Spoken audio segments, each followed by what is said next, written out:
Wow nice. మీరు వింటున్న ఈ బీజిఎం ఏ మూవీలో ఉందో కామెంట్ చేయండి. Hello guys, welcome to my new vlog. నేను మమ్మీ మా అక్క కలుసుకొని ఈరోజు మా మామ బర్త్డే అయితే చాలా బాగా సెలబ్రేట్ అయితే చేశాము.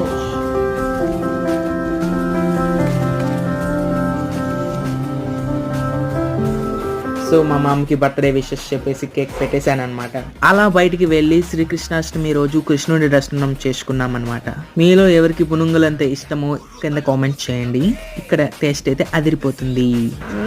ఇంటికి వెళ్తూ వెళ్తూ ఇక్కడ సిప్ మోర్ అని ఒకటి బ్రాంచ్ అయితే ఓపెన్ చేశారనమాట. ఇక్కడ తందూరి చాయ్ అనేది చాలా ఫేమస్. ఆ హీట్ కి అది మరుగుతుంది అనమాట. అది చూడడానికి కూడా చాలా బాగుంది. లొకేషన్ వచ్చేసి రేణిగుంట ఆటోనగర్ అనమాట. వీళ్ళు ఒక మసాలా తందూరి చాయ్ అయితే 25 రూపీస్ కి అయితే చార్జ్ చేస్తున్నారు. అలా వేడివేడిగా వితౌట్ టిష్యూ నా చేతిలో అయితే పెట్టారనమాట. కొద్దిసేపు తర్వాత వీడియో తీసుకుంటే చేయి కాలిపోయింది.